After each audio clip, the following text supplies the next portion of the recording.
All right, hello everybody. This is an open meeting. The subject of the open meeting is Chipotle's 7 deadly sins. And here to talk about it is one of our organizers, Wayne Shung. Wayne Shung! I'm not sure that applause was deserved, and honestly seemed a little contrived, so even if it was deserved, it didn't meet quite the effect that we wanted. But anyways, as Brian said, my name is Wayne Shung, and I'm an organizer with Direct Action Everywhere, as is Brian himself. So today we're going to talk about Chipotle's 7 deadly sins, and they actually probably have many more than 7 deadly sins, but these are kind of the 7 things about the company that we think people really need to know when they're trying to understand why we're protesting them. So the plan of the talk is quite simple. We'll talk about these 7 deadly sins. And then we'll talk briefly about the campaign that we've been running for the past 4 to 5 months in response to these 7 deadly sins, including our strategy, our goals, our achievements to date, and then finally we'll talk about a path forward. Okay, so here's the first of Chipotle's 7 deadly sins. Chipotle, contrary to a lot of people's factual understanding, is now one of the largest and fastest growing animal killers in the world. And we have a chart here that shows the growth in market capitalization over the past 5 years. You can see Chipotle has grown by about 1,000%. McDonald's has seen more or less the 2 to 3% steady growth that you'd expect just by virtue of inflation. So I think this is perhaps the most important chart that kind of describes and helps us explain why we're protesting Chipotle. And to a certain degree, I think this should be sufficient, because if you're serious about stopping the growth of meat, you look at this chart and you really have to be serious about Chipotle. And not only that, but Chipotle is growing at this rate and it is also kind of exemplifying and leading the way for many other companies that are doing similar sorts of things. So Taco Bell recently released its Cantina Bell line of items that are naturally sourced, humane, and the motto is every ingredient has a story. McDonald's now has a bunch of animal welfare pages on its website, and pretty much everyone who's in the business of food, and especially meat, is interested in this because they see this astonishing growth. I'm going to go to the next slide. Okay, so some specific facts. Chipotle, we've been saying it's a $16 billion company for most of the past 5 months. Over the past few weeks, it actually passed the $17 billion threshold, so its most recent number as of Friday is 17.19 billion. It's the 3rd largest publicly traded restaurant company. Most people don't realize this, but the only 2 companies that are bigger than it at this point are McDonald's and Yum Brands. Yum Brands is a conglomerate, so it includes KFC, Taco Bell, and a couple other smaller companies. And there are hundreds of millions of pounds of meat sold. So there's a massive number of animals being killed. We're estimating anywhere from 21 to 160 million animals every year by Chipotle, and for Chipotle every year. Am I allowed to? Yeah, by all means. So yeah, so I have a question that I think some other people might have. But that second number really surprises me. That it's the 3rd largest publicly traded restaurant company. I mean, I think obviously they kill millions and millions of animals a year, but I think that there would be McDonald's and then maybe Wendy's or something and sure. KFC. Those would be the top 3. So I'm curious, So this is 3rd why largest. is that true, and what, This is 3rd largest by market capitalization, which is basically how much is this company worth. Okay. So it's not so. Certainly in terms of physical presence, it doesn't have the same presence as McDonald's. In fact, I think McDonald's, I don't remember the exact number, but I think it's at least 4 times as many locations as Chipotle. Chipotle has 1,600 locations around the world, and McDonald's probably has at least 4,000 or 5,000, possibly far more than that, I'm not sure.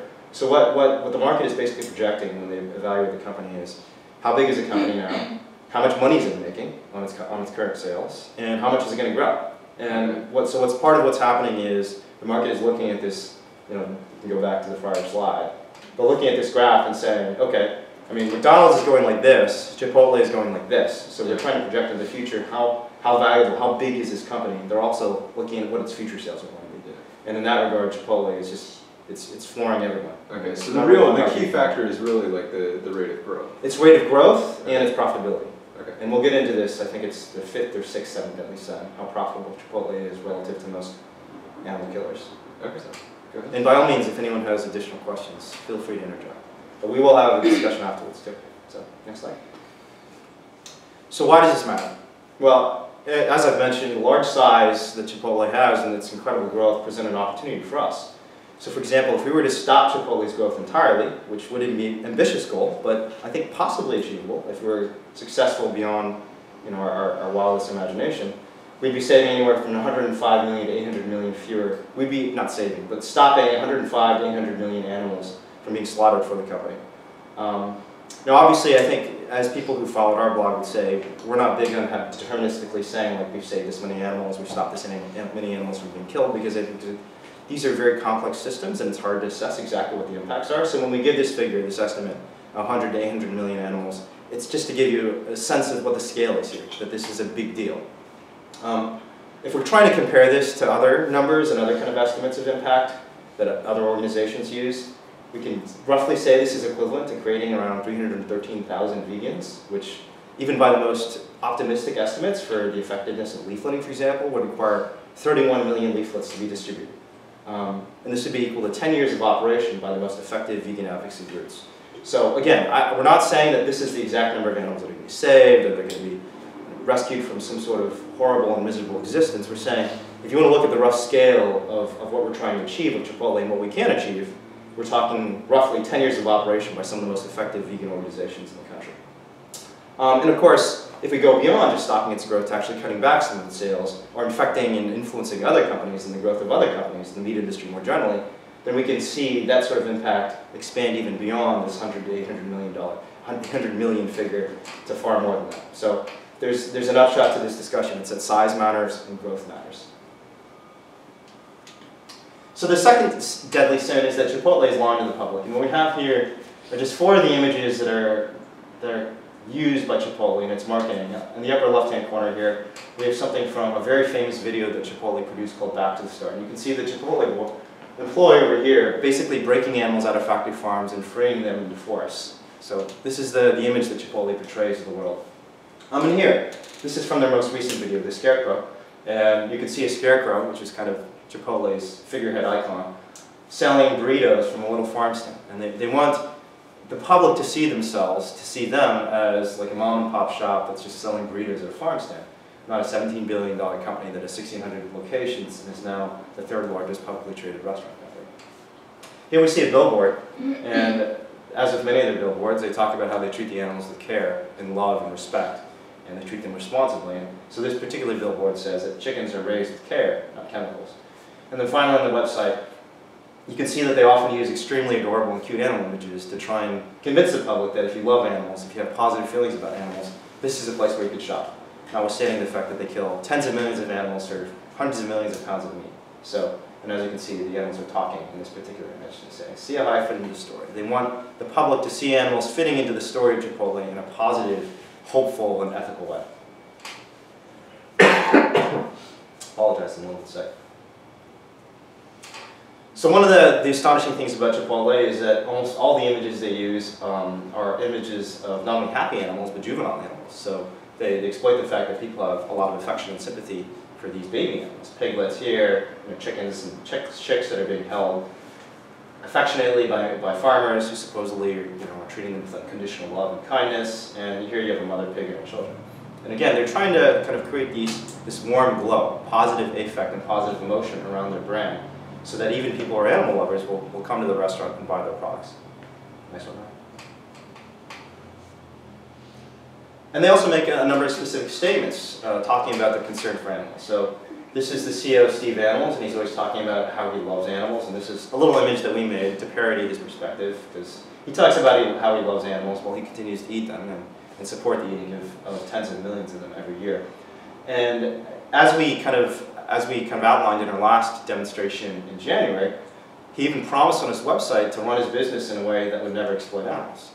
So again, even if the conditions in Chipotle farms were exactly the same as the conditions, or were actually better than the conditions of the farms that McDonald's and Burger King and Wendy's use, violence and killing is still a form of exploitation.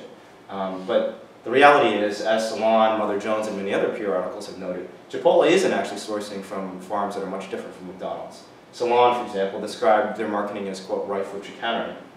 And James McWilliams, a prominent blogger in the animal rights space who has written quite a bit about Chipotle, has also talked about Chipotle's marketing as, quote, coming right out of the big tobacco playbook. And finally, lawyers who are completely outside of the animal rights movement have even raised the issue of consumer fraud in relation to kind of the way they describe their meat in challenging Chipotle's advertising in court. So there's class action litigation in federal court in California that I think is still kind of percolating through the system. But the nature of the claim is that Chipotle has been lying to the public about quote-unquote naturally raised or natural ingredients when in fact they're sourcing from the same industrial farms as everyone else.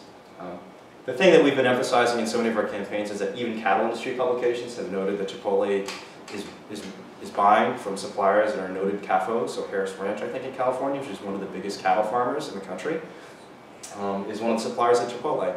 And Nyman Ranch, which is kind of famous or infamous, depending on your perspective, as a supplier of Whole Foods, of Chipotle, and many other supposedly natural restaurants and food chains, is most people don't realize this, but a consortium of many different farmers. And Nyman Ranch, as it's been expanding, has been plugging in CAFO facilities, industrial facilities, because they've been lowering their standards and basically to meet the demand, this growing demand for so-called natural humane meat. Yep. So I remember reading some of that article, but I'm curious when he says right out of the big tobacco playbook, what he means. Like, what is he referencing? I'm curious. So for those who don't have the context of kind of what happened in the 1970s and 1980s and 1990s, so the tobacco industry for years tried to co-opt and distort and deflect any sort of consumer activism against tobacco. And in the early stages, they just denied the science entirely and said that tobacco is not unhealthy for you, it doesn't cause emphysema, it doesn't cause cancer, it doesn't hurt anybody. And I mean, they trotted out a bunch of scientists and medical professionals, all hacks and basically frontmen for the industry, to argue that no, cigarette smoking is great, we should continue to do this. But even beyond that, after the science was more or less irrefutable and that people realized that cigarette smoking was causing cancer, they just tried to create a brand around cigarette smoking. So yeah, I mean, it might be bad in some ways, but let's not focus on those things. Let's focus on how sexy it is to smoke. So if you see any movie from the 1970s, 1980s, even modern times to a certain degree, almost all the really sexy people, the cool people are smoking. This is because of a considered effort the tobacco industry made to make smoking something that was cool and sexy and ethical even. And James McWilliams' point is that basically what Chipotle has been doing over the past 5 years is taking a page right out of their playbook and trying to distort something that is, in its honest to God truth, incredibly violent and gory and gruesome, and turn it into something beautiful. Okay, thank you. And the tobacco industry has been sued to the amount of billions of dollars and has had to pay billions of dollars in settlements now to both state and local governments, the federal government, and individual consumers who are harmed by that advertising. So why does the consumer fraud happen? Well, first of all, the consumer fraud helps Chipotle sell more meat.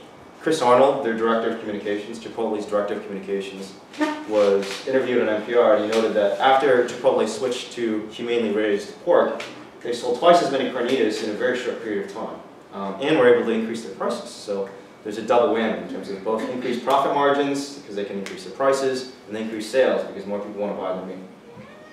Chipotle has been branded the marketing master by an advertising watchdog, Media Magazine, and even beyond the effects on Chipotle itself, all the fraud that Chipotle is perpetuating on the public reinforces the cultural acceptance of killing animals. When they say things like, you can kill animals with kindness, when they give us all these happy images of piglets and beautiful, adorable animals who are glad to be on the farms that Chipotle is killing them on, it perpetuates this notion that's popularly accepted that eating meat is something that's not bad at all, and possibly might even be a good thing, because they're treating the animals well. So if we're giving the animals good lives, we should be supporting companies like Chipotle. When in reality, the truth is much darker and more violent. Can I say something about that? Sure. As far as fraud is concerned, it's also notable how, obviously, within our own movement, there's people who believe Chipotle's lies, and think that their welfare's message is a good one. So, for us as activists, that's actually really, really problematic. Yeah. That's part of the reason why we're doing this campaign. Yeah, it's absolutely true, and that's a separate bullet point on the in this particular presentation, but it's worth emphasizing. So the third deadly sin, Chipotle, even if it's not affirmatively lying about meat and the meat industry, is a leader in pro-meat propaganda. And the best example of this is the fact that they're the lead distributor and lead financier of a documentary called American Meat. And you can see that the subhead of the documentary is, "Our meat is changing for good." The Village Voice, which is kind of an artsy periodical in New York, New York City that has a lot of influence, wrote that American Meat, the documentary that Chipotle financed and distributed in early 2013, plays on the heartstrings of meat eaters by exemplifying the history of meat production in the United States, especially its innovations, and by arguing that the industry is essential to the sustainability of our civilization. So again, I mean, McDonald's, Burger King, Safeway, all these companies are selling a lot of meat. Chipotle is one of the few companies that's going out of its way to advertise and argue that meat is a wonderful thing and meat is a good thing. In fact, the only industry that's probably advertising for meat more than Chipotle itself is the actual beef cow, the beef, pork, and chicken industries. And those industries generally don't have the same budget and flair and creative potential that Chipotle's campaigns do. Next slide. So another example of Chipotle's pro-meat messaging is the Cultivate Festival. And the Cultivate Festival is this festival that Chipotle sponsors all over the world that talks about how Chipotle and its ilk are, quote, cultivating a better world. Hundreds of thousands of people participate in this festival every year, and they really engage with Chipotle and its brand. Chipotle calls it, quote, values integration. So many companies are focused on distributing information to companies. Many companies are focused on creating a positive brand around their consumer products. Chipotle is one of the few that is actually trying to co-opt and integrate consumers' values. And they have a phrase for this, it's called values integration. So we can see some of the quotes from the Cultivate Festival that we disrupted this year in San Francisco. And Nate Appleman, who is Chipotle's culinary chief, once said during this talk, "We're mixing the chicken and the pork. I love all the animals the same, so why do you use both of them?" So again, associating loving animals with using and eating them. Another representative from Chipotle who was there, who was actually a farmer himself, said, "The chicken," questioning the nature of the chicken, "free range, farm pasture, happy chickens. No antibiotics, slow grill." And again, there's this perverse dissonance between the fact that he's saying happy chickens, but they're grilled. And I'm not quite sure how a chicken can be happy when her body's been placed on a grill. There's some dissonance there. And then finally he had this line where he said, "We're just making sausage here. We're not saving lives." And everyone laughed. But the idea was, it was ironic because the marketing itself was portraying this company as such a beautiful, ethical company that you might even perceive it as saving lives. That's a perception they want to give people, that they're saving lives, they're doing something good for them. But obviously, the reality is very different. So here's another example. And you can see in so much of their advertising, notwithstanding that they do have a vegan option, and they talk about how much they love animals, they're always advertising for meat. And so, I mean, this is one of the most astonishing billboards we've seen in the Bay Area. All it says is meat, meat, meat in Greek, and has a bunch of canisters of meat next to it. So again, it's a perverse thing for a company to be this aggressively talking about meat and how wonderful meat is, how ethical it is, when they're also claiming to be on the side of the animals. So why does all this pro-meat propaganda matter? Well, first of all, because ideas and cultural norms spread through our entire social environment and shape our behavior. So there's a very prominent Harvard professor and sociologist named Nicholas Chrisakis who's talked about how smoking has been heavily influenced by social norms. As social norms have shifted in local communities against smoking, people have stopped smoking. And two Nobel Prize winners, Douglas North and Robert Fogle, one of whom was a former professor of mine, have talked about this in development arenas. So what causes some societies to engage in bad behavior and destructive behavior? What causes some societies to improve and engage in kind of less violent, create less violent communities and institutions? It's largely because of ideas and culture and norms about appropriate behavior in your community. And Chipotle is leading the world in spreading these violent ideas. And even companies, as I said, like McDonald's, are learning from it. So the nice thing about this is because Chipotle is already kind of injecting this debate into the sphere, they're all only offering one side of the debate, obviously, the pro-meat side.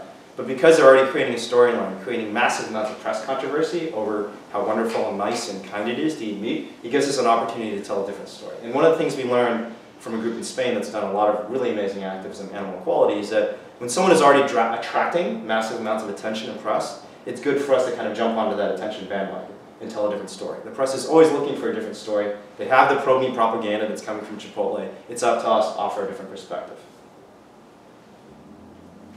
Okay. So the fourth deadly sin, and this is something that Priya mentioned a little bit earlier, but Chipotle is trying to buy off activists in our movement, and unfortunately it often succeeds.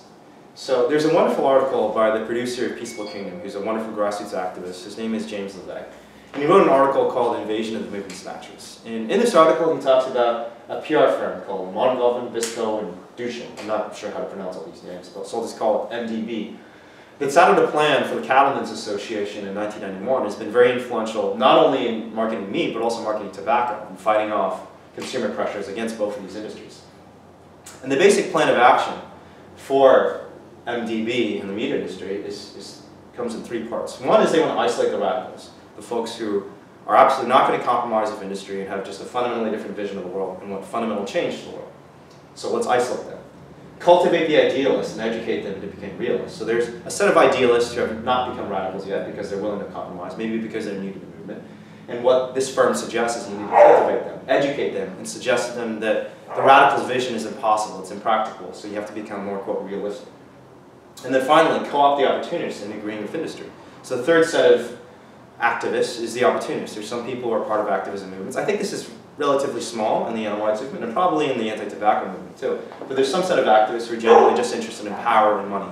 And what this press firm suggested that meat industry and the tobacco industry do is find these opportunists, use them to attack the grassroots and attack the radicals, and co-opt the idealists into becoming part of the infrastructure that this exploitative and violent company is perpetuating.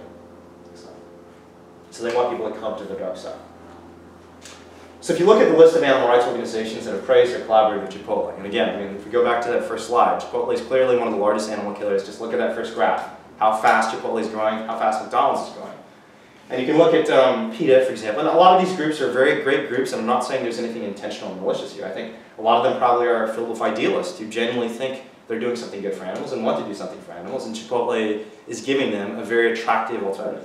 So PETA, which is known as a radical organization in the mainstream, has in fact given a Libby Award to Chipotle as a company that, quote, loves animals.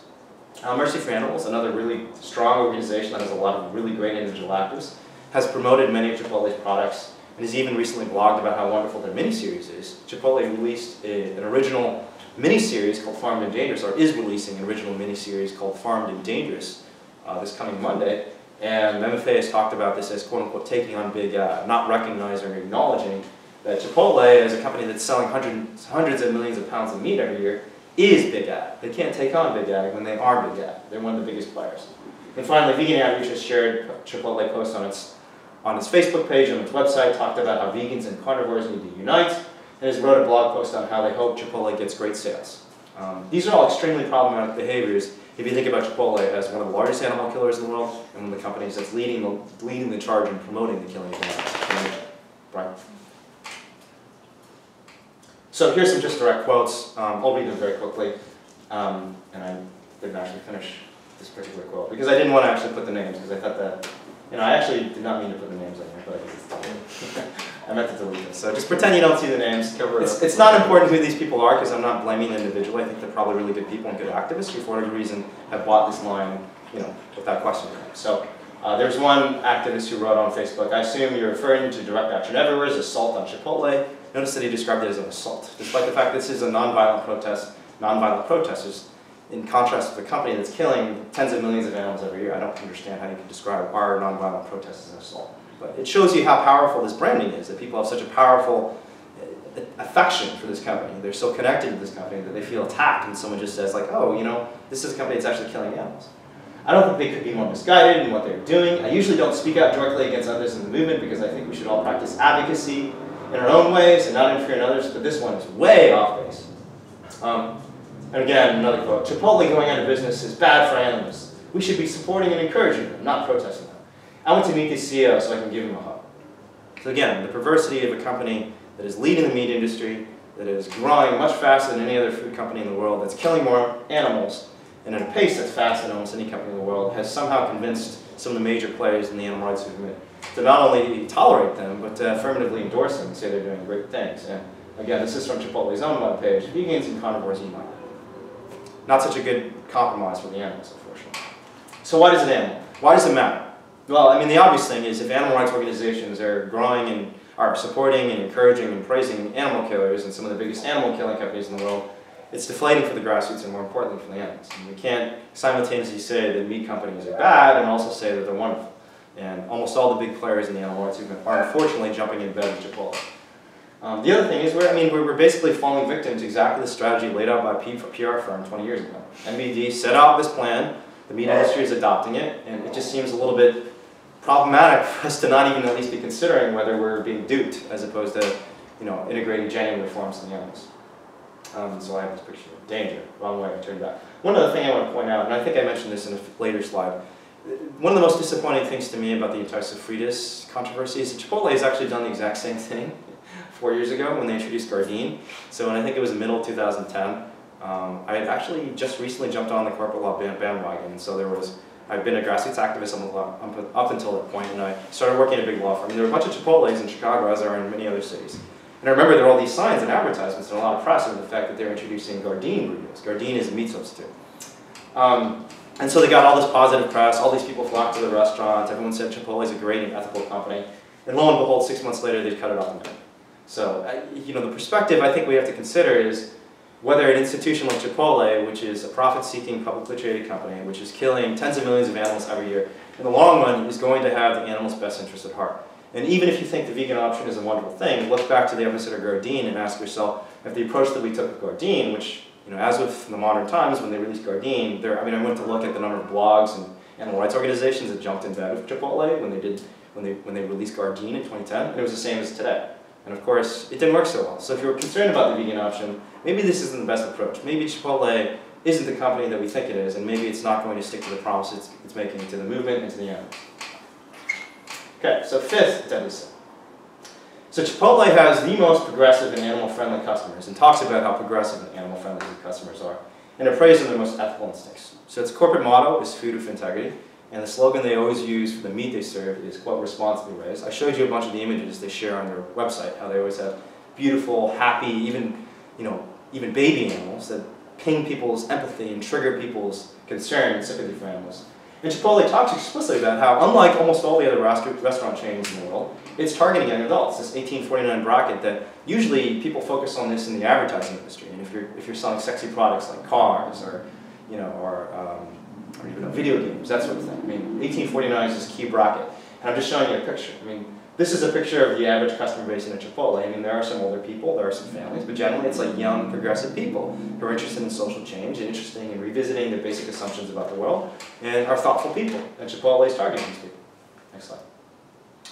And we've seen this at our protests. So there is a wonderful woman who walked by our protest in Berkeley a couple of months ago and was thinking about going to Chipotle and stopped and listened to the protest, listened to what I think Priya was saying on the bullhorn, and decided not to go to the restaurant. And she said to one of our interviewers, the Chipotle ads preach that it's all, quote, good meat, friendly for the environment, friendly for animals, but they, meaning the activists, say they're wrong. I'll have to research it because I can't take a side until I know.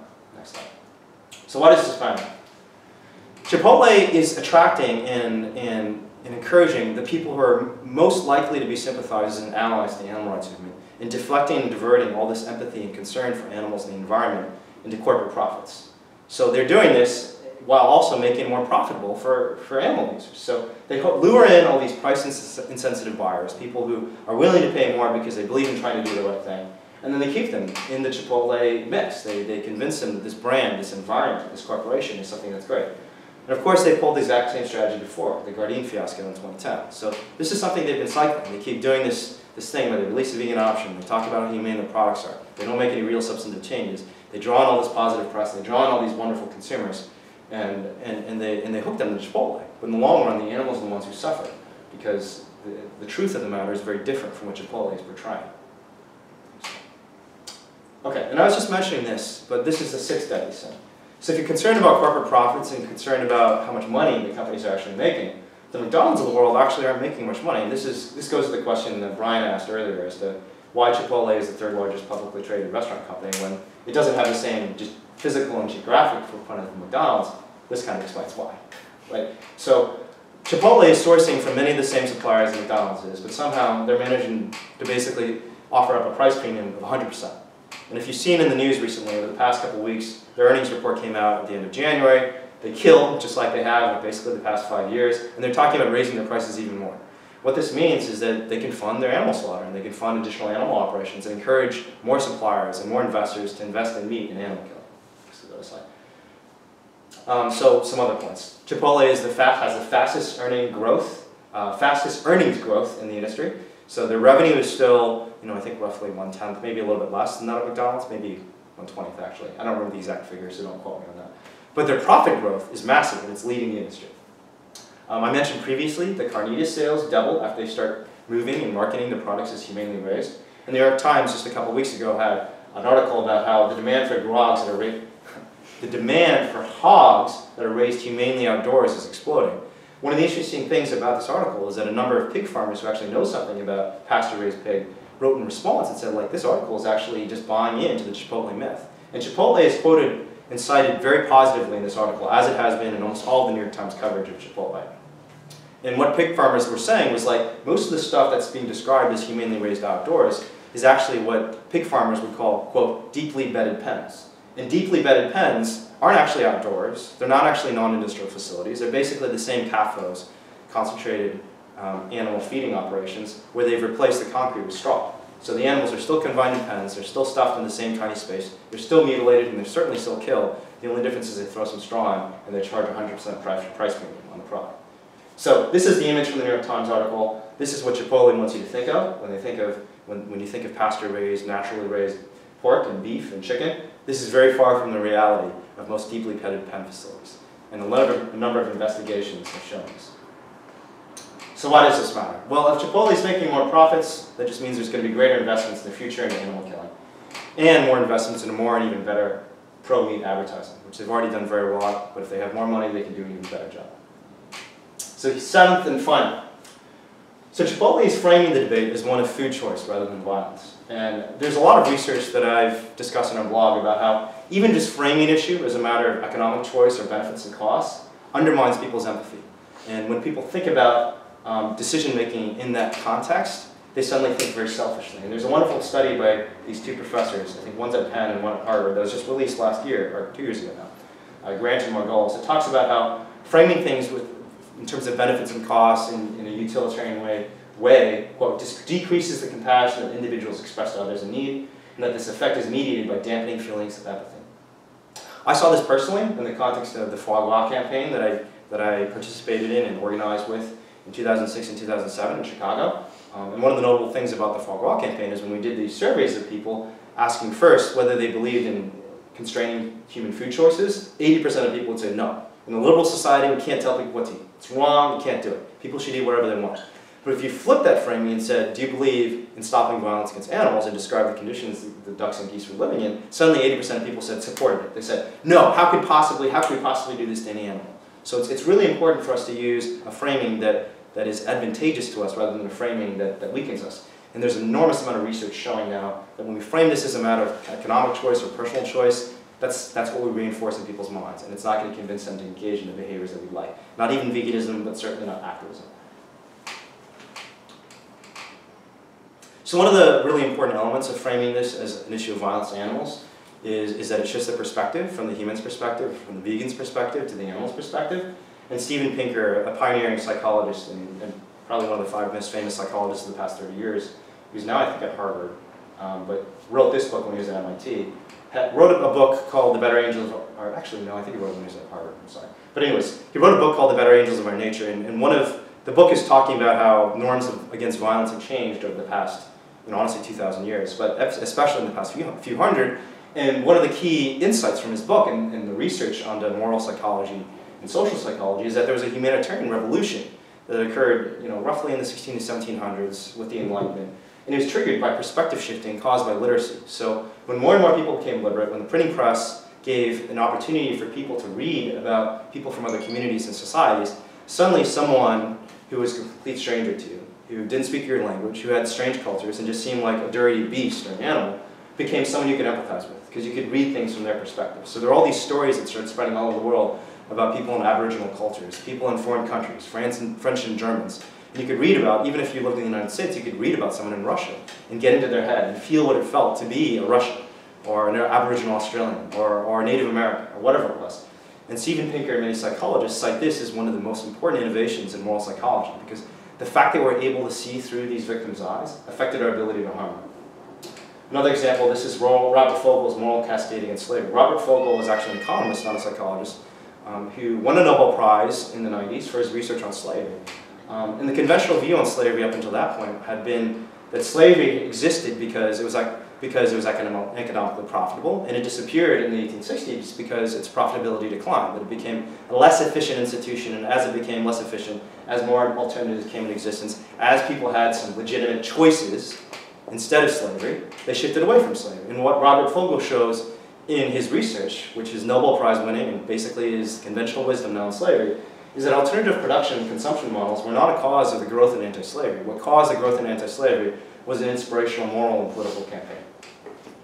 And I have this picture, so I can go back. I have this perspective picture of an individual pig in a factory farm because I think the biggest thing that's missing in the personal choice narrative and the vegan options narrative is trying to understand what she is feeling right now. And it's a sad fate, and I think it's something we should always be emphasizing when we talk to other people, that there's another perspective here that needs to be considered.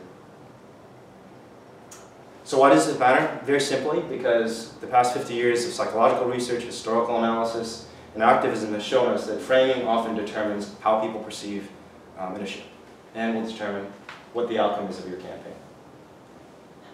So we've talked about reasons that we decided that Chipotle was a promising and important target for the animal rights movement, and I think quite possibly the most important target in the animal rights movement. Let's talk a little bit about what our goals are with this campaign. So there are three categories of goals that we can identify. We want to affect the company, we want to affect the public, and we want to affect the movement. And I'll just kind of split this down and go through these very quickly. With respect to the company itself, which is probably the least important objective, which a lot of people don't necessarily appreciate, but the company itself is a metaphor for a broader problem, speciesism and animal exploitation. We're using it as a metaphor, but at the end of the day, we hope to influence not just this company, but every other company. Not only every company, but every person on the street, because Chipotle is such a notable, prominent company that's getting so much attention. But we do want to affect the company. And as I said, if we can slow or stop Chipotle's growth, we can potentially stop the slaughter of 100 to 800 million animals over the next 5 years. That is a massive, massive scale of effect. And already I think we've achieved this, and I'll talk about that in the next slide, to a certain degree. But the next objective I think we're shooting for with respect to the company is we want to force some sort of public response. We want the company to acknowledge that there's something problematic about some of its marketing and some of its behaviors. And the third is we want them to stop the humane washing. As we said, Chipotle is one of the leaders in propaganda. They're also one of the leaders in lying to the public. And again, class action litigators who have nothing to do with the animal rights movement have targeted this company. Maybe it's time for the animal rights movement to give it the same attention that lawyers who examine their marketing are giving it. So the second category of objectives is the public more generally. So we were trying to achieve press coverage, and by press coverage, we mean everything from prominent blogs to television news to newspaper articles. And we've achieved quite a bit of press coverage locally in the Bay Area, but we want to expand beyond that to affecting national news. And that's an ambitious objective, but again, I think it's one that's reachable because the national news media is already talking about Chipotle. The second, and this is a little bit more kind of abstract, we want to create buzz on this campaign. And we want to create buzz in just local communities. We want people on Facebook and social media, on Twitter, talking about Chipotle and talking about the humane myth. And because Chipotle is already starting this big conversation about meat and the humane myth, it's a wonderful opportunity for us to inject another perspective into that conversation. And then finally, the movement. And I think this is probably the most important objective. We want to create a strong and powerful network of activists. And it's interesting, there's a study of the Tea Party movement that was performed by 2 Harvard professors a couple of months ago, showing that the Tea Party was possibly the most powerful movement in American politics over the past 5 years. But the mechanism through which it influenced policy and politics is very different from what most people think. Most people think you go to a protest, you affect people on the street. Or you go to a protest, you create press coverage, and the press coverage affects people more widely. But that's not actually the mechanism that they identified in this paper. So there's a massive effect. Basically what they showed is that for every one protester who participated in the Tea Party movement, they created basically 20 voters who would be supportive of conservative and reactionary politics, who would support the Tea Party agenda. One protester, 20 voters. But the mechanism was not direct. The way it worked was there would be these big protests and rallies, and it would empower the network. People would get to know each other and start seeing that, like, hey, I'm not the only person who thinks Obama's a Muslim. I'm not the only person who thinks Obama was born in Nigeria, not the United States. There are like millions of other people. So I can go out there and tell everyone else the same things. And it empowered them. It made them much more confident. So they go out to the local communities and start telling these stories. And they influence people in their local community. So the work that I cited earlier by Nicholas Chrisakis shows that your ability to affect someone who's a stranger is very, very small. Your ability to affect your friends, your family members, your coworkers is much, much higher, immensely higher. Chipotle is a master of this sort of marketing method, which is why they talk about social engagement and values integration. They want people to love their company so much that they want to talk to all their friends about it. We have to do the same thing with our movement. We have to basically offer a counterpoint to Chipotle and say, like, hey, you might have developed a 3 million person network of people who are talking about Chipotle, talking about how much they love Chipotle, going to Chipotle, and bringing their friends to Chipotle. We want to do the same thing for the animal rights movement. And that's a big part of what we're trying to achieve this movement, with this campaign. And then finally, we want to redirect the course of this movement away from the compromising, kind of evasive marketing and messages that have been used by animal rights activists for most of the past 10 years towards a more direct and honest message. Okay, so just kind of some data points. I'm just going to briefly talk about this. And we have some internal memorandum talking about how we've achieved and what progress we've made on all those objectives. But I'm just going to kind of talk about some of the big points. So the first objective, we know, to slow or stop Chipotle's growth. Well, they've grown 1,000% over most of the past 5 years. Over the past 5 months, they've grown by 8%. That is 1/10 of what we expected if they stayed on the same trajectory. Now, obviously, can we attribute all that slowing to us? No. There have been major mainstream media outlets that have started to question Chipotle's marketing practices, and that's part of it. But the point is, if we want that dialogue to continue, if we want the public and the media to continue to revisit some of their assumptions about this company, we have to keep putting the pressure on if we're going to stop their growth. Next slide. And the network building, which I said was probably the most important objective of this campaign. On our last day of action, we had 24 cities and 5 countries participating. Priya, you just pointed out today on our Facebook page that Portugal will be joining us. And so one of the beautiful things about campaigns that are capturing something in the zeitgeist is you don't even have to direct them anymore. You have people just springing up at places you don't even expect saying, hey, I want to be part of this campaign. And we just had another group in Portugal say like, hey, we want to be part of this campaign. We're seeing the same sort of marketing, the same sort of messaging in our country. We want to be a part of the movement to stop it. We've seen a steady increase in the number of activists. I think our first day of action probably had like just 60 or 70 people all over the country. Our most recent one probably had a few hundred, including just 160 people RSVPing on our Facebook page alone. We've seen press coverage in multiple cities, and we'll get more coverage, I think, in the days and weeks and months to come if we're persistent. And finally, we have an empowered network of activists. And I already talked about the study by the 2 Harvard professors talking about how creating an empowered network is a huge and possibly most important part of what makes social movements successful. And this is just an image, a collage of images of just a small sampling of some of the cities that have participated. You know, San Diego, Vancouver, Philadelphia, Los Angeles, Chicago, San Francisco Bay Area, and Houston. And we're getting more and more with every month. Okay, so summing up, why Chipotle campaign? Well, as we talked about, if we're successful in this campaign, this is basically equal to 10 years of operation by the most effective animal rights groups in the world. It would be equal to 31 million leaflets or creating 300,000 vegans. This is because Chipotle is such a massive company and it's growing so quickly. Even if we have a small effect on it, that's a huge impact on the world. Second, we want to stop the campaign of consumer fraud and pro-meat propaganda that Chipotle has been encouraging, not only in itself and not only with its own advertising, but with all these other companies like McDonald's and Taco Bell and Whole Foods and Safeway that are following in its footsteps. We want to prevent Chipotle from co-opting our movement and turning our movement, which is inspirational and focused on grassroots change and advocating on behalf of the animals, into just filling up corporate profits with more and more corporate coffers with more and more profit. We want to direct the most progressive customers in this world and the most progressive citizens in our country toward genuine concern for animals, rather than just humane consumerism. Don't buy a burrito from Chipotle, join an animal rights protest. We want to prevent industry from finding new and explosive ways to profit from violence. Again, if Chipotle is making more and more money, if they continue to make the billions of dollars in profit they've made over the past 5 years, it's going to be harder and harder for us to stem the tide of animal industry. And finally, we want to set a strong and honest framing, a framing similar to what we had in the anti-slavery movement, similar to what we had in the civil rights movement or the gay liberation movement. Until we have that sort of framing, we can't expect the growth we saw in those prior movements. So we've already seen some success, in fact I'd say incredible success in our campaign. This is really just the beginning, and so we want people to be involved, we want people to be engaged, and I hope people use some of the tools and information we provide in this particular talk to discuss in the local communities why this campaign is important. I think there's one last slide. And the last slide, what are we going to do on a forward-going basis? What is the path forward? Well, we need to continue building our international network, and as we said, we're having quite a bit of success with Portugal jumping on board today. We want to assist each local chapter in building stronger local communities. And I think Priya actually just sent out like a promotional list to our local chapters all over the country to help them with promoting their local events. Creating that sort of infrastructure that everyone can jump in on and everyone can use is really important, because not all the cities and not all the communities that support our campaign necessarily have the skill set and the numbers that we have. We're going to create social and mainstream media tools. Every month we distribute press releases and press advisories to people. We give people guidance on how to set up Facebook pages, Twitter accounts, Meetup accounts. We need to continue to do that to see our movement grow and our campaign grow.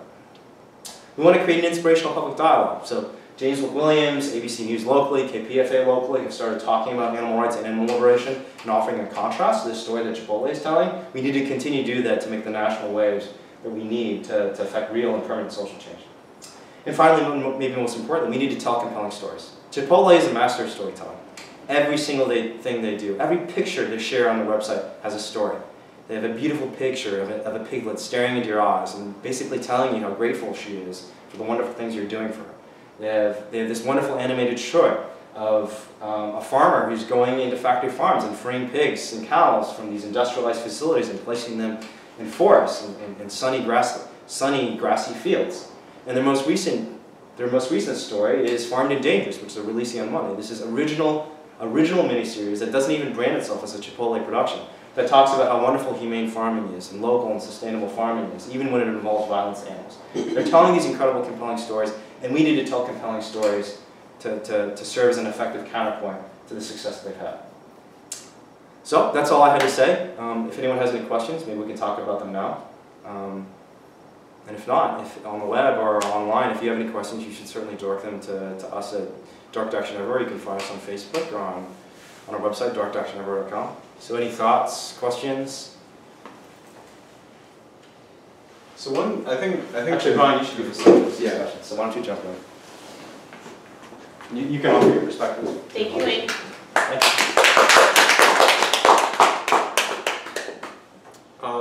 I think the thing, I wrote down all of the sins. I think, I didn't have paper. So I think the thing that shocked me the most, because some of these other things like kind of pro-industry propaganda, are used a lot in other industries like BP with their oil spill. They had this huge campaign about how we're really helping clean up, like, yeah, we made a mistake, but like now we're doing good things for the Gulf, whatever. But like the thing that's most shocking for me is sin number 4, buying off activists. And I think the most shocking thing for me was not just that kind of activists are willing to put up with Chipotle's shit, but that some of these folks are actually like, they think Chipotle is doing a good thing. Yeah. And that they're actually saying like this, this is shocking that some group would attack Chipotle, or that I want to give the CEO of Chipotle a hug, like. Yeah, and willing to attack other grassroots groups. Yeah. So it's not just that they're tolerating and supporting Chipotle, but they're supporting them so much they become almost like fanboys. Like, and this is what happens when you're a big fan of a baseball team or a movie. You see someone else attacking them, and you're like, no, the Dodgers are the best team. You suck, and it's just to see that in the mainstream is interesting, but to see that in the animal rights movement itself is kind of shocking. Yeah. And I think some of this may have to do with the difference between individuals and groups, because I think, like, I've personally talked with a lot of people who are either tangentially involved with the group or kind of like integrally involved with the group that has promoted Chipotle in some way. And most of these folks kind of say like, yeah, Chipotle's bad, they kill lots of animals, like I agree on this, but they make veganism slightly more convenient. And for that, we should at least give them credit. Maybe we shouldn't condemn them as a whole, but on some slight level, we should say, okay, like at least mention that they're a vegan option for someone who lives in the middle of nowhere when there aren't any others. But I think when you have a group of individuals who have that view, the group's view might change, and the group's view might become a little bit more complacent. Yeah. But that's just how I think. How have you guys felt about this? Like for me, it feels very disempowering, very sad. Okay? Yeah, that is really disempowering. I just wanted to address one of the points that you brought up regarding people like who, for example, I spoke to somebody in Indiana and they mentioned this point that Chipotle is literally one of the only places that has vegan options, and one of the things that I make a point to make clear is that this is not a boycott campaign. If you feel like you need to go to Chipotle and have a vegan burrito or sofrita, feel free, but when there's a protest, you should also organize against them. And it might seem a little bit kind of crazy, but we would rather have people speak up for the animals at the expense of like going there once in a while and having a vegan burrito. It's also, so if we successful in stopping Chipotle's growth, or even make it go down, what was the market share? Don't we just leave the market share for someone else to grab, like McDonald's, or even worse, people? Yeah, and you know that's an important question, and I think the answer, and I mean, like, look, I'm not a social scientist, I'm a high school student, so like, you know, I can only speculate, but I think that is true. I think that in today's society, were Chipotle, for whatever reason, perhaps due to us, suffer some, you know, massive profit collapse, or they just go away. I think, like, in the short term, I think the number of animals killed will remain the same, maybe a slight decrease, but no categorical difference. I think the real important thing, and this is just my perspective, this is maybe not the perspective of the group, is that the real purpose is, if we get to that point, that will mean that we have caused such a great kind of cultural and societal shift in relation to animals that I think the collapse of other companies that kill animals for profit becomes inevitable. Yeah. You know. So I can speak to that question a little bit as someone who is a social scientist, and I think the economics term that you'd be interested in here is supply elasticity. Right? To what extent is, you know, a change in the supply for this company going to affect kind of the supply for the product itself more generally, or to what extent will it be diverted? And I mean, factually, I don't think we know the answer to that question. But I'd also point out that this is a problem for basically every animal rights campaign in existence in a species as well. So for example, you shut down HLS, Hunting and Life Sciences. That doesn't necessarily mean that experimentation doesn't happen. It just means the experimentation happens in China instead of the United States. Or, you know, you shut down one fur store. That doesn't mean fur is no longer sold. It's just instead of happening at the little fur boutique down the street, it's going to be sold in Neiman Marcus or at Macy's. So it's a common problem. The point I'd make, and the point I was trying to emphasize with making all these estimates, wasn't necessarily, I mean, I do not believe these estimates that say, like, you save 67 animals every year, or 200 animals every year, are remotely accurate or even ascertainable. I think the key is, we're just talking about rough scale. Like, how big and important is this campaign in the industry for meat and animal abuse relative to other campaigns that exist? And if you do believe those numbers, which I think there's a lot of reason for us to be skeptical of, if you do believe in those numbers, then this is the campaign for you. Because again, 10 years of operation for the most effective vegan outreach organizations in the country with one campaign, if we're successful. And we could even be more successful than that, right? So if you believe those numbers, great. If you don't believe in those numbers, for the reasons Brian just mentioned, still great. So that's kind of my perspective. Does anyone else have thoughts on the matter? I mean, I feel strange, like, you know, if I have to eat lunch somewhere and like there's no place that's like, you know, strictly vegan, and I can't like go out and like pick my own food, like I'm gonna have to buy from somewhere that kills animals. And I feel in some way bad about that, because I think I've been conditioned to believe a lot in this boycottism. Yeah. So the other point is the point I made about the demographic profile of Chipotle customers. So to the extent that we think they're very supply elastic, we think that their customers will be the ones that most respond to that sort of pressure by going to buy vegetarian food or vegan food. So again, to the extent that you care about that sort of transition, I mean, this is the most promising target in the country, probably, for that purpose. Yeah. In Chipotle's annual, I think it's 10K reports, although maybe it's in 10Q reports. One of the, they have to, for legal reasons, list kind of the biggest reasons why they think their company could fail, or kind of their biggest financial risks, so that investors aren't investing in a company and, you know, they don't get full information. And one of the biggest risks is that their kind of marketing and their whatever the term was, integrated values integration. Their values integration gets challenged. What if the special interest group? Yeah, what if, they call it a special interest group? Yeah. Yeah. You know, so what if special interest groups, be it animal rights folks, human animal rights folks, so I know that there have been a lot of worker abuse issues with Chipotle, challenge the idea that Chipotle is somehow cultivating a better world.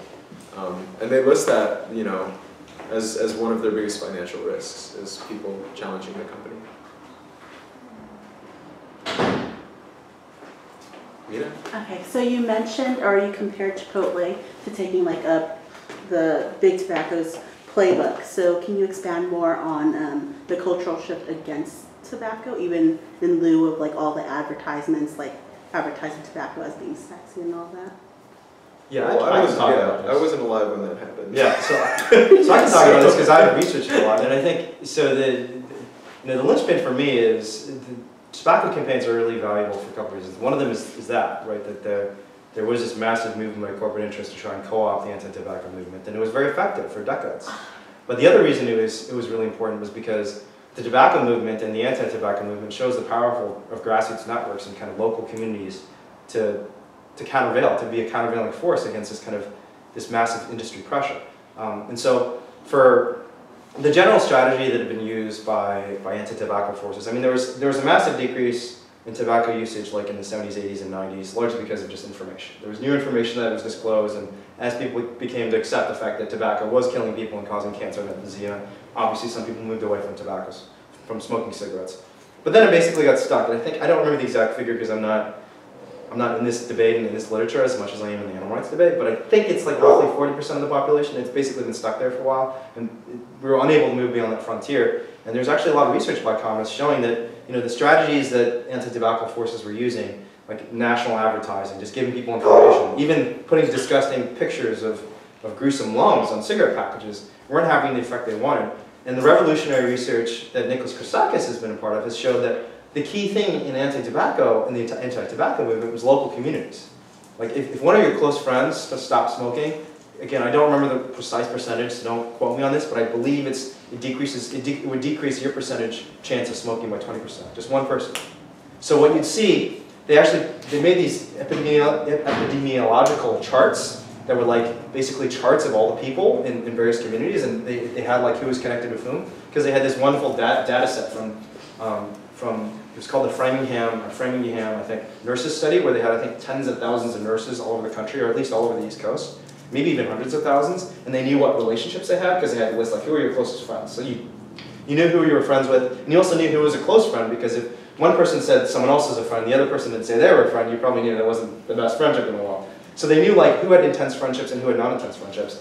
And they proved basically that if you have like a strong friend who stopped smoking, you would stop smoking too. And so the strategy we've been using, kind of like the top-down strategy of like kind of bombarding people with information from the top and hoping they'll convince themselves to stop smoking, didn't work as much as this like bottom-up strategy of like, let's convince people in their local communities to stop smoking, and if they can show the way for all their friends and family members and coworkers, then you can effectively stop this behavior.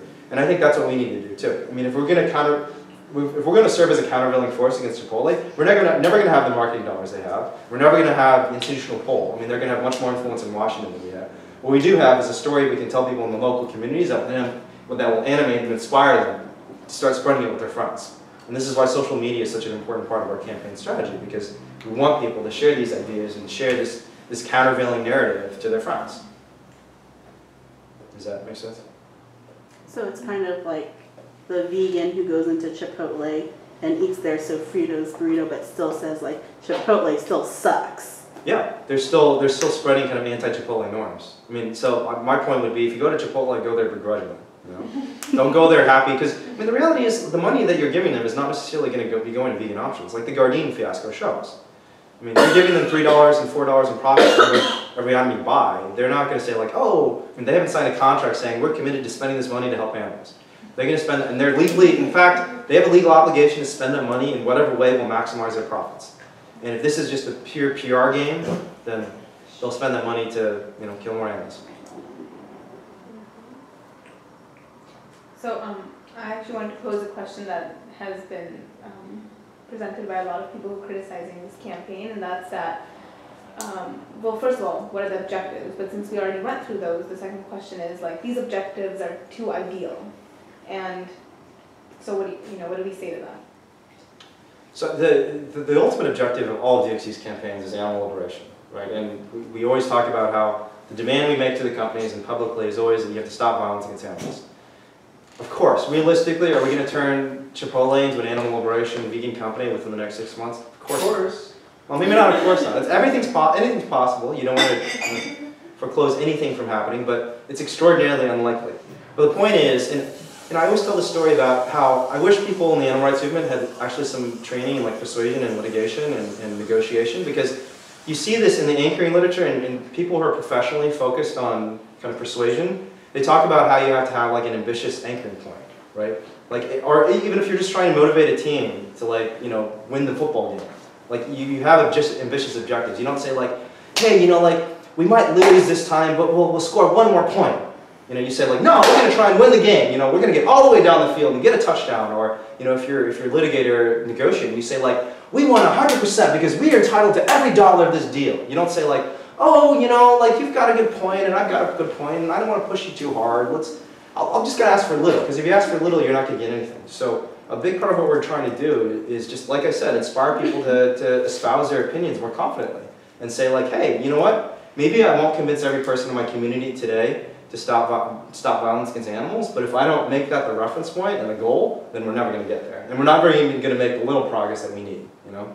So, I mean, if you're concerned about incremental progress, whether it's better vegan options for vegans or more humane care for animals in factory farms, we need campaigns like this to put corporations' feet to the fire.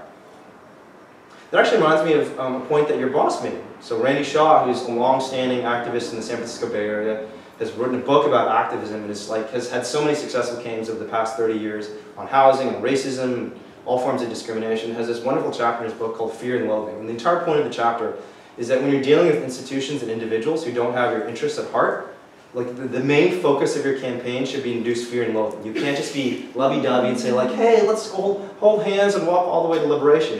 You have to say like, hey, you know what? We think you're a bad company. We might work with you on this little thing. But at the end of the day, we're going to keep coming after you because we don't believe in what you're trying to do. You are a corrupt institution. And he was saying this about politicians, you know, not about corporations, right? Politicians. And I don't think any of us think that politicians are fundamentally bad. But I do think most of us probably think, I mean, some of us do. If you're an anarchist, you know, you might say like, and I'm sympathetic to that position, but still, like even with politicians, the perspective he had as a veteran activist on these human rights campaigns was the first thing you have to do when you're dealing with institutions that don't have their incentives in line with your movement is induce fear and loathing. Make them afraid of you and make them realize that you have something that can damage their reputation. And that's what we need to do with Chipotle. So along the lines of previous comment, I've been thinking about this quite a bit lately. I blogged about it the other day very briefly, but it has occurred to me that, and like part of the reason that a lot of animal rights groups are attacking or not happy with us for what we are doing is because this kind of dominant framing within our own group, the status quo within our own movement, has been about limiting the number of future animals to come into the world. And the approach has been like, how can we do this as like directly as possible? So like we think of supply and demand and make as many vegans as possible. Then we're like directly limiting the number of animals who are brought into the world. But that, like as much like common sense as that seems to make, it's just been occurring to me that that comes like at this really, really huge cost of not even thinking about the animals who are here right now. And I think like maybe people feel like it doesn't make sense to think too much about the animals who are here right now because there is literally nothing that I am going to be able to do for the animals who are going to be killed in the next 10 seconds. But if we make the focus on those animals and saying like, hey, the animals who were killed at this Chipotle or at any restaurant for, you know, for just today who are going to be killed in the next 5 seconds, whatever, they have a basic right to life and liberty and freedom and autonomy over their own bodies that is being violated, that not only like completely shifts the perspective from like the vegans and the humans and the consumers, which is like so low stakes, to the animals, but like it makes it like really high stakes. It makes it, instead of just like, you know, let's do something nice for the animals, let's try to limit the number of animals who comes in. It's like, no, there are people right now who are being fucking murdered, and this is important, and maybe I can't help exactly these animals, but like we have to understand and like get people to understand that there are people right now whose basic rights are being violated, otherwise they're just not going to care that much. And so much of the dialogue is just about getting people to eat plants instead of animals. We're just not talking about the rights that these animals have right now that are being violated. And I think that's something that we're really trying to push for with this particular campaign, is to say like, hey, it doesn't even matter if you're eating plants. It doesn't matter whether you're eating plants or not. Like, there are animals right now who are screaming, who are dying, who are being killed, and that's not okay. And that's like, that is what this movement needs to become, I think. Yeah. My 2 cents. Yeah, it's a wonderful blog post, and it's called "Challenging the Status Quo" on our blog. It was published, I think, what, 2 or 3 days ago. On Valentine's Day. Valentine's Day, so Friday. So please check it out. If you haven't read it, check it out. It's great. And I agree 100%. Does anyone have other thoughts on this issue? I mean, at least for me, like I'd agree from my own anecdotal experience. Both of my parents work in industries that are very negotiation heavy, and you know, like when we talk about these things, that's basically what they always say is that, I mean, like what you said, you don't want to, you know, be absolutely absurd in a negotiation. You can't say like, oh, I want, you know, all the wealth on the earth, but well, no, I don't know. But those particularly fun. Yeah. But I mean, you know, you have to start off strong. The other thing I'd say is that even from kind of like the view that Kelly thinks, and I agree, I think is problematic and kind of short-sighted, but even from the perspective of pure vegan consumerism, I think, at least from my own experience, shifting the messaging, becoming a little bit more bold is a much better one, at least at my school.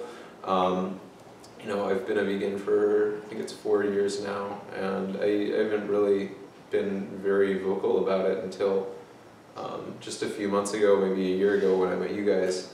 And after that, I've gotten more vocal. And since then, I'd say the percentage of vegetarians, at least in my grade, is probably like 20%, maybe even 25%. Wow. It's really huge. And I mean, look, like this is not just me. You know, a lot of my close friends have actually also gotten very vocal about vegetarianism, and they've been talking about it. But like, you know, from the perspective of other organizations who focus on these things much more extensively, like Vegan Outreach, I mean, getting like, you know, 5% vegetarianism or veganism in this country would be huge for organizations like that. So I think, you know, it's important to shift messaging. It just makes it like it's much stronger motivation if you're thinking about like, oh, these animals have rights that are being violated, than like, yeah, I want to be healthier, or yeah, it'd be nice to like bring fewer animals into the world. Like, it's just so much higher stakes. So even if you just want to make people go vegan, then like you're way more likely to do it by making anti-speciesists out of them. Yeah. And more people will listen to it too, honestly, because I think it's a more compelling story. If you think about like what's a good story. You know, talking about how I'm eating healthier, everyone's talking about that, and everyone's bored. Like no one wants to hear about your stupid diet, you know. And honestly, even saying like no one really wants to hear about animals that might or might not exist 50 or 100 years ago. They don't even care about themselves 5 minutes from now, much less 50 years from now. But you can say like there's someone who's screaming right now, who's in pain. I mean, even thinking about it right now, like, to myself, it's like pain-inducing. It just makes me a little upset. So I think that's a perspective we have to offer. Thoughts on Chipotle's 7 Deadly Sins? So what? Just one question I have for people: like, what do people think is most compelling for you? Of these 7 points, like what makes you most fired up and inspired to do this campaign?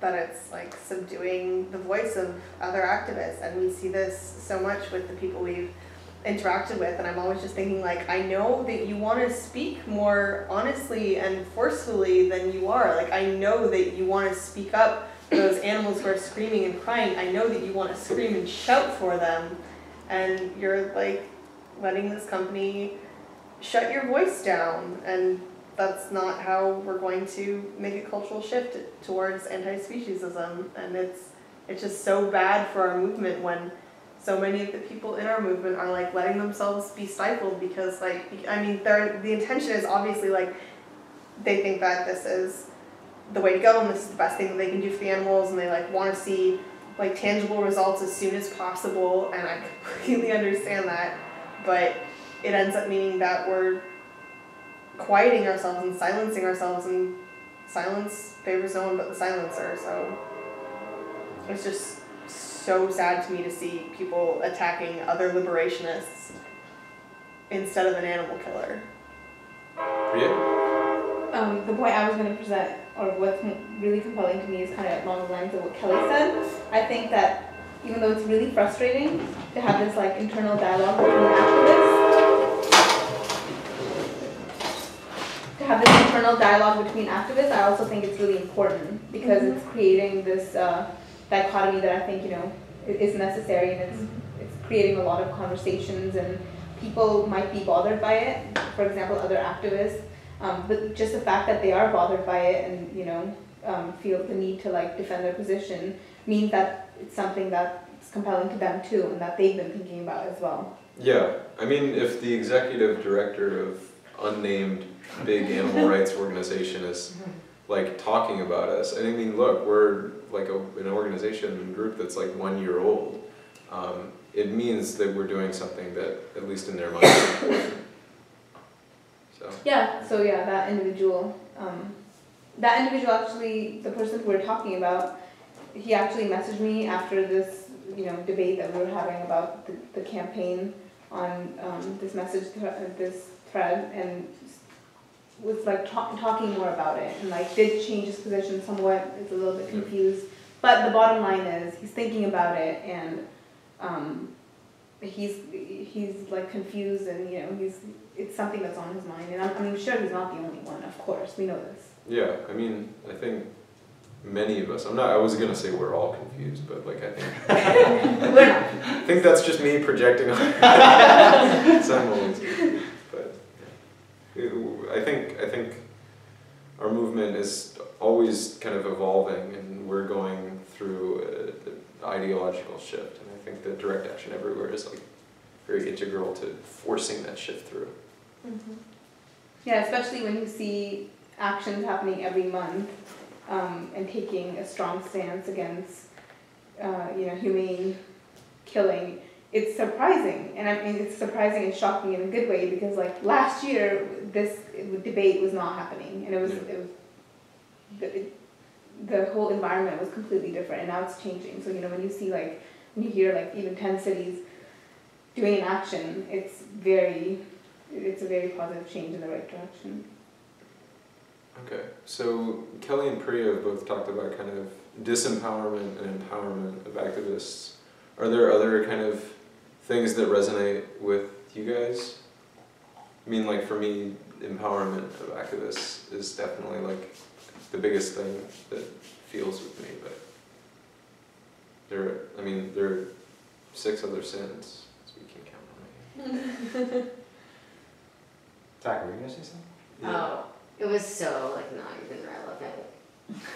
No, go ahead. Well, like just the fact that people get so excited over like sofritas, in my opinion, okay, whether or not like, I was also super, like I remember one time I was at Veggie Grill with like a bunch of people, we just come back from a protest in LA, or we're doing something, I don't know. And then I was like, maybe we should never even eat at restaurants that serve meat, because we're still giving money to like people who kill animals, and they were like, well, then you shop at grocery stores and like blah blah blah. So like whether or not, which is true kind of, I mean you could get around it, but whether or not like we do or don't want to, because I know a lot of you guys like won't eat at places that serve animals, but like whether or not you care about that or not, like every place in my opinion is vegan friendly, right? Not animal friendly, vegan friendly. So I just don't understand why these animal rights groups are making us think about tofu. I don't even like tofu. I was just eating rice and vegetables. Like, it's all vegan. Like, it's never hard to make a vegan option. I've done that so many times at fast food places that were like nasty. And it's fine. Like, I just don't. So then, like, to me, it makes it even more silly that these animal rights groups are caring about tofu, which is gross. So, like, it's mind blowing. And that to me, I guess, made me think, like, yeah, that makes me want to just, like, support this, because, like, I just want to say, like, Chipotle sucks, because, like, they are making up these lies and just, like, trying to act like they're, like, this great company, and, like, to have people say, like, oh, well, they have tofu, well, you know what, they have beans and rice and vegetables, too, so, I don't know. To echo like what Tax said, like when I post things about facts about Chipotle on my Instagram and stuff, I get like employees of Chipotle and even like vegan customers of Chipotle jumping on me, going like, "Don't believe, you know, their lies. They're just lying to you." They're just like they just want to defend this product so much that it's so sad. Don't believe paid it. enough to do it. Yeah. Right. Because Chipotle's done an incredible job. I mean, one of the things that Steve Ells, the CEO, points out in this little documentary. So they've been on this full court press blitz over the past couple of weeks with the launch of their new miniseries, the release of a documentary on Netflix about Chipotle, and like full page ads in the New York Times. One of the things he points out in this documentary on Netflix is that they did such a good job of advertising and branding their company that people started making Chipotle shirts independently of the company. And so instead of selling it, because people were just so excited and just love this. And again, I mean, this is not like some little mom and pop shop that, you know, is like, you know, grandmother and grandfather fighting against the big guy. This is a now $17 billion multinational corporation that has a legal duty to maximize profits. It's a company that's been sued multiple times for workers' abuses, that fired an employee for developing cystic fibrosis. So even if you didn't, like, it's bizarre to me, even if you weren't concerned about animal rights, it's still like a totally messed up company that forces its employees to, you know, sometimes engage in 300 transactions per minute, which is higher than any other fast food company in the world, you know? Like, this is a company that's just a bad company in general, and the fact that they've managed to convince the world that they're wonderful not only for the animals, but for the environment, for their workers and everything, it's just, yeah, some of the things in this documentary, you know, we've talked about this internally, they're just crazy. Like, I'm pretty sure, and I'd have to watch it again to just confirm it because it's just so crazy, but I'm pretty sure Steve Ells talks about how he interviews every employee before hiring them. And I was just like, because he's like, yeah, we're all friends, like, this is like a family, and I interview everybody who works at this company. This is a $17 billion company that has hundreds of millions of pounds of meat in 1,600 locations. Like, he could interview everybody for the next 50 years and he wouldn't be able to interview everybody.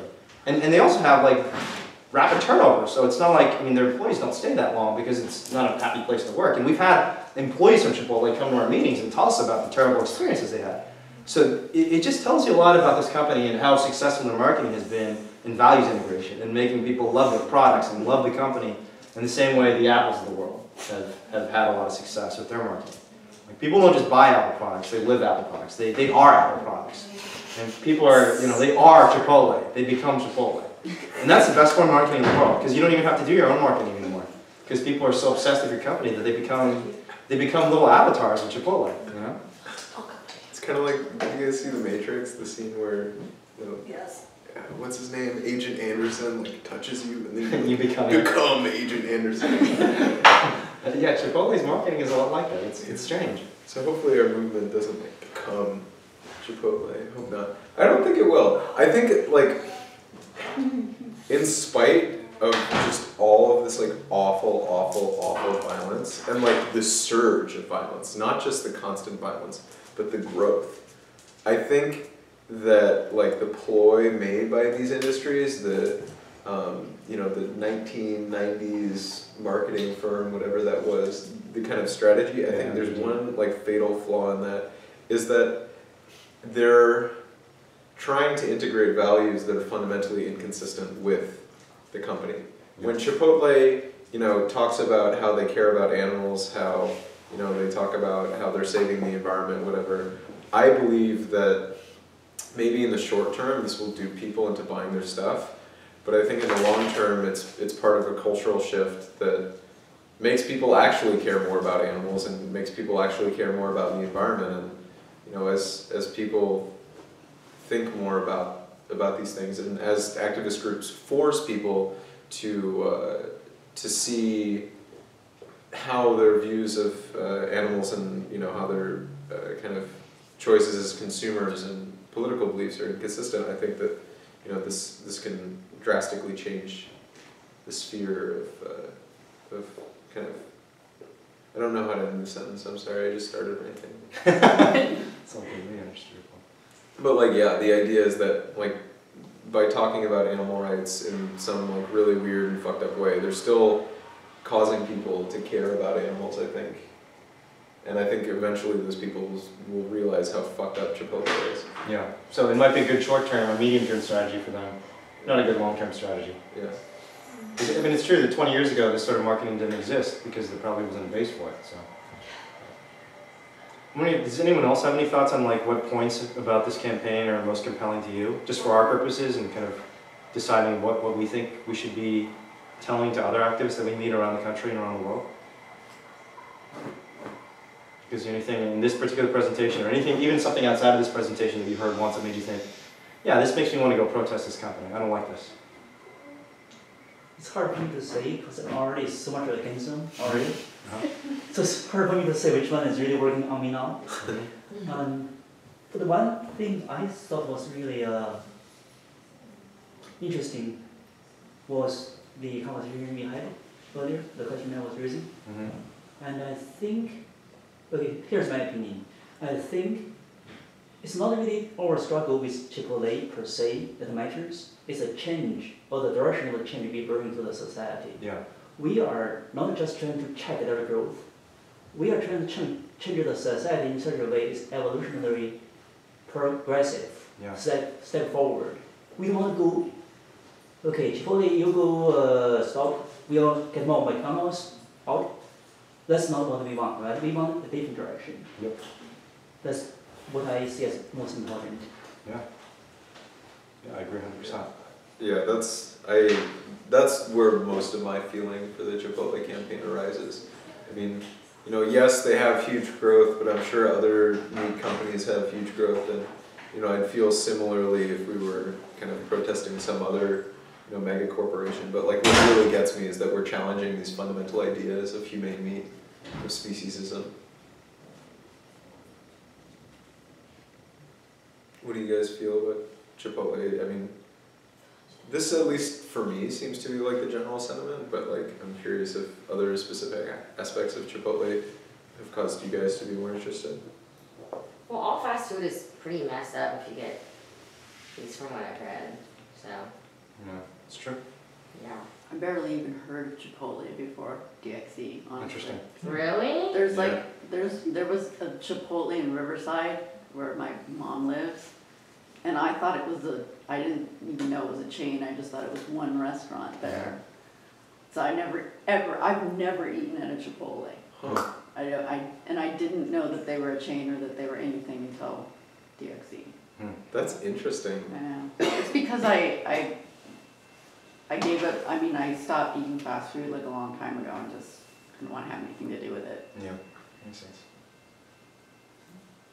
Well, I heard of Chipotle when I was in art school, and all my art school student friends, we loved Chipotle. We were meat eaters, and we thought we were doing You're right in something the great. demographic, yeah. Yeah, you were the people they're targeting.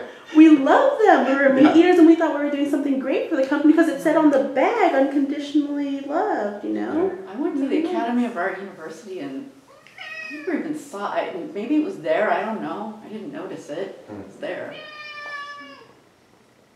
You know, right downtown San Francisco. I was there all the time, right there. On New Montgomery. That's the one we went to. Yeah. So that's interesting.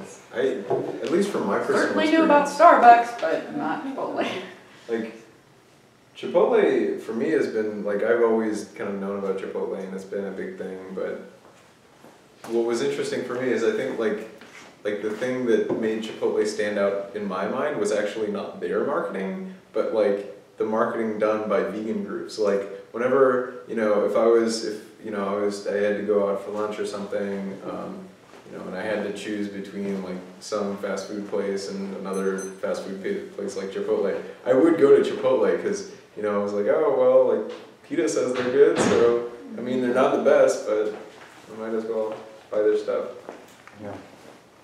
And pay a lot more for it. Yeah. I mean, I was talking with someone else about this, and like, I think the animal rights movement inflates its influence too much. I think, like, I don't really think that Chipotle would care very much whether or not PETA or other groups are supporting them, because I think a lot of the rationale behind some of these major organizations supporting companies like Chipotle is that by supporting Chipotle, Chipotle will take note and perhaps increase their vegan options. But I think Chipotle is a smart company, and Wayne talked about this, but like if you did the calculations, like if every single vegan, you know, on planet Earth were to, you know, start eating solely at Chipotle, like, you know, the difference in profit for Chipotle would be like 0.001% or something like that. Yeah, I think it was 0.05 or 0.5%. Yeah. Whatever it was. So they'd be hard pressed to notice Yeah. whether there was any difference. So maybe. So I mean, they're using PETA and kind of and Mercy for Animals and Vegan Outreach for branding purposes. right? And so their hope is that it doesn't just affect the vegans, it affects everybody, you know? Yeah. So that's the hope. And I agree, it's not an instrumental part of their brand, but it certainly helps. It's part of this overarching storyline they're telling the world about how, you know, like, oh man, we're the meat company that even the animal rights groups love. Yeah. It's just like, I moved it back to this chart, I don't know if people can see it, because for me it's just like, I don't understand how anyone can look at this chart and not say, we need to do something about this. You know, if you, and not just if you're concerned about the growth of meat, if you care about animals, I just don't see how you can see this chart and just say like, or at least you should be exploring whether we should be doing something about this. And the dismissiveness and the knee-jerk anti-reactions about a Chipotle campaign based on the Sofritas burrito, look at this chart and just tell yourself, is my reaction legitimate, or is there, when I look at this chart, does it give me some cause for thought? If it's not giving you at least cause for thought, then I think that's a problem for our movement. It means we have actually been co-opted. So I understand strategically there's some people who will look at this chart and say like, oh, you know, maybe it's too difficult, maybe this is too ambitious, you know, maybe we can't achieve the same progress at Chipotle than we can with like a more sympathetic or smaller target or whatever. But there should at least be a dialogue about whether this is the most important target based on this chart alone.